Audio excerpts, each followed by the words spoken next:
Agra Lucknow express way पर भयानक सड़क हादसा, स्कॉर्पियो ट्रक से टकराई, पिता समेत 2 बेटों की मौत। उत्तर प्रदेश के कन्नौज जिले में दर्दनाक सड़क हादसा हुआ है। आज सुबह एक बेकाबू स्कॉर्पियो कार डिवाइडर से टकराने के बाद दूसरी लेन में पहुंच गई और सामने से आ रहे ट्रक से टक्कर हो गई। इस हादसे में सैफई मेडिकल यूनिवर्सिटी के 5 डॉक्टरों की मौत हो गई है। घटना कन्नौज जिले की तेरवा कोतवाली के पास आगरा लखनऊ एक्सप्रेस वे पर हुई। आज सुबह लगभग 3:30 बजे थाना तिरवा क्षेत्र अंतर्गत लखनऊ आगरा एक्सप्रेस वे पे एक स्कॉर्पियो गाड़ी जो आगरा की तरफ जा रही थी अनियंत्रित होकर डिवाइडर तोड़ के दूसरी लेन में आ गई और सामने से आ रहे ट्रक से टकरा गई। इस दुर्घटना में टोटल 5 लोग की मृत्यु हुई है, एक व्यक्ति घायल है। सभी को तत्काल तिरवा मेडिकल कॉलेज लाया गया था, जहाँ पे डॉक्टरों ने 5 लोग को मृत घोषित किया। जो घायल थे उनको सैफई मेडिकल कॉलेज के लिए रेफर कर दिया गया प्राथमिक उपचार के बाद। इनमें जो सभी की जानकारी की गई है, जो मृतक है उनमें जो 3 जूनियर रेसिडेंट डॉक्टर थे सैफई मेडिकल कॉलेज में, और बाकी जो 2 अन्य हैं उनमें सीनियर लैब टेक्नीशियन थे और एक सीनियर स्टोर कीपर थे। सभी के परिवारजनों को सूचित कर दिया गया है और जो घायल है वो भी जूनियर रेसिडेंट डॉक्टर थे और इसमें सभी परिवारजनों को सूचित कर दिया गया और विधिक कार्रवाई की जा रही है। हादसे की वजह क्या? इसमें जो जानकारी हुई है ये लखनऊ से आगरा की तरफ जा रहे थे एक्सप्रेस वे पे। लगभग 3:30 बजे ये स्कॉर्पियो जो थी अनियंत्रित होकर डिवाइडर तोड़ के दूसरी तरफ लेन में चली गई और सामने से आ रहे ट्रक से टकरा गई। इस दुर्घटना में 5 लोग की मृत्यु हुई, एक व्यक्ति घायल है, जिनको तिरवा मेडिकल कॉलेज में प्राथमिक उपचार के बाद हायर सेंटर रेफर कर दिया। वलसाड़ में बलात्कार और हत्या मामले में आरोपी गिरफ्तार, 4 अन्य हत्याओं को किया कबूल। गुजरात के वलसाड़ जिले में पारडी पुलिस स्टेशन क्षेत्र के अंतर्गत एक दुखद घटना सामने आई है। 14 नवंबर की शाम को एक लड़की को संदिग्ध हालत में अस्पताल लाया गया। पुलिस ने फॉरेंसिक पोस्टमार्टम करवाकर मामले की गंभीरता को समझा, जिसके बाद बलात्कार और हत्या का मामला दर्ज किया गया है। पुलिस ने मामले की जांच में वापी रेलवे स्टेशन के जीआरपी और आरपीएफ की मदद ली। सीसीटीवी फुटेज में संदिग्ध को देखा गया है और अपराध स्थल पर आरोपी द्वारा पहने गए कपड़े भी मिले हैं। आरोपी की पहचान 29 वर्षीय राहुल सिंह जाट के रूप में हुई है, जिसे पुलिस ने गिरफ्तार कर लिया। पारडी पुलिस स्टेशन में 14 नवंबर की शाम को एक हॉस्पिटल में एक संदिग्ध हालत में एक लड़की को लाया गया था। हॉस्पिटल ने तुरंत लोकल पुलिस को जानकारी दी थी।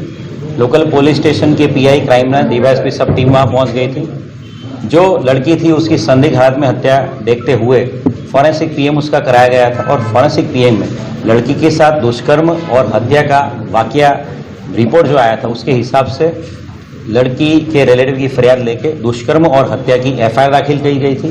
पूरी बनाव की गंभीरता को ध्यान में रखते हुए इस इन्वेस्टिगेशन में पूरे जिले के 4 डीवाईएसपी, 10.5 पुलिस स्टेशन के पीआई और 200 से ज़्यादा पुलिस होमगार्ड जीआरडी रखे थे और रेलवे स्टेशन से नज़दीक ये बनाव बना था उसकी ध्यान में रखते हुए पूरे जिले के सारे रेलवे स्टेशन में चेकिंग किया गया था और वापी रेलवे स्टेशन के जीआरपी और आरपीएफ की सहायता से वहाँ के सीसीटीवी फुटेज में इस अक्यूज को हमारा जो सस्पेक्ट हो उसको देखा गया था और उस सस्पेक्ट ने पहने हुए कपड़े हमें जो सीन ऑफ क्राइम था लड़की का वहाँ से मिले थे। इस प्राइम सस्पेक्ट को बैक ट्रैकिंग और फॉरवर्ड ट्रैकिंग किया गया था और इस प्राइम सस्पेक्ट का लाजपुर जेल के सॉफ्टवेयर की मदद से एक बहुत अच्छी सफलता मिली कि हमको ये अक्यूज था उसके फोटो के साथ मैचिंग एक डिटेल मिली थी जो जोधपुर की सेंट्रल जेल की अक्यूज से मिलती जुलती थी।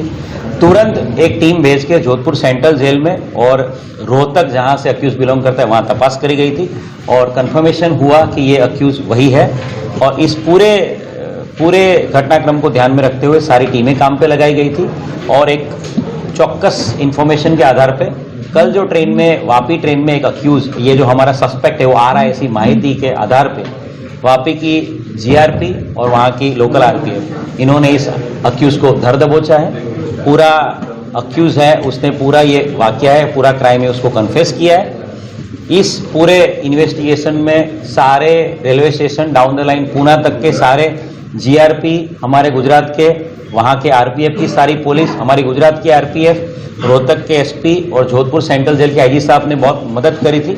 और सबसे बड़ी सफलता वलसाड़ पुलिस को इस बात में मिली है, वलसाड़ पुलिस को, अक्यूज की पूरी इंट्रोगेशन में एक मर्डर पार्टी के अलावा और 4 मर्डर उसने पिछले 25 दिनों में किए हैं, ये वो कन्फेस कर रहा है। दिल्ली के नांगलोई इलाके में एक दुकान पर फायरिंग मामले में स्पेशल सेल ने 2 शूटर गिरफ्तार किए। स्पेशल सीपी ने कहा है कि यह घटना 28 सितंबर की है, जिसमें फायरिंग करने वाले शूटरों को सेल की टीम ने एक दिन के भीतर गिरफ्तार कर लिया था। उन्होंने बताया है कि सोशल मीडिया पर इस 2 महीने पुरानी घटना को अब दोबारा हाईलाइट किया जा रहा है, लेकिन इसके पीछे का कारण स्पष्ट नहीं है। उन्होंने कहा है कि दिल्ली पुलिस लगातार अपराधियों की गिरफ्तारी कर रही है और राजधानी में कानून व्यवस्था बनाए रखने के लिए प्रयासरत है।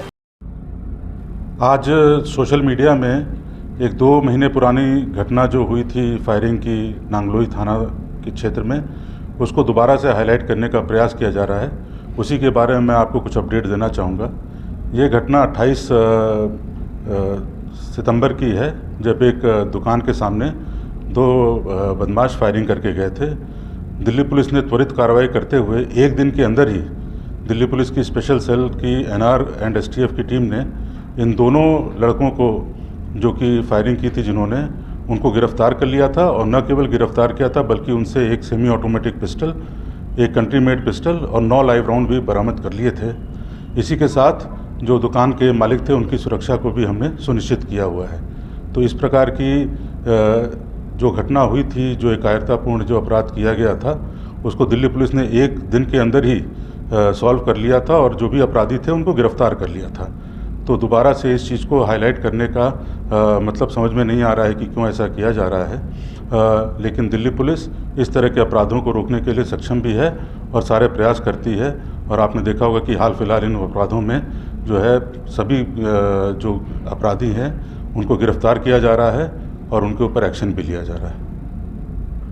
कौन कर रहा है? तो आप लोगों ने देखा होगा सोशल मीडिया पे कौन फैला रहा है, क्या इसके पीछे कोई पॉलिटिकल एजेंडा है? नहीं, हमको ये पता चला कि वहाँ पे हमें थाना क्षेत्र से पता चला था कि इस घटना को दोबारा से हाईलाइट करने की जो है कोई कोशिश की जा रही है। तो जो हमारे कंप्लेनेंट्स हैं वो हमारे उससे बहुत संतुष्ट हैं। हमने उनके सुरक्षा के सारे पुख्ता इंतज़ाम किए हुए हैं। तो पर हमको ये पता चला था कि इस तरह की कोशिश की जा रही है, इसलिए हमने ये क्लैरिफिकेशन देना उचित समझा है। पॉलिटिकल पार्टी अगर उस जगह पर जाके कुछ हंगामा करती है तो उसके लिए कोई व्यवस्था सोशल मीडिया पे भी क्या नहीं, राजनीतिक पार्टी और उनके से तो हमको संबंध नहीं है। हम तो केवल जो जनता के बीच इस तरह की भ्रांति फैलाई जा रही है उसका हम काउंटर करने की कोशिश कर रहे हैं। ब्यूरो रिपोर्ट, टीम तफ्तीश न्यूज़।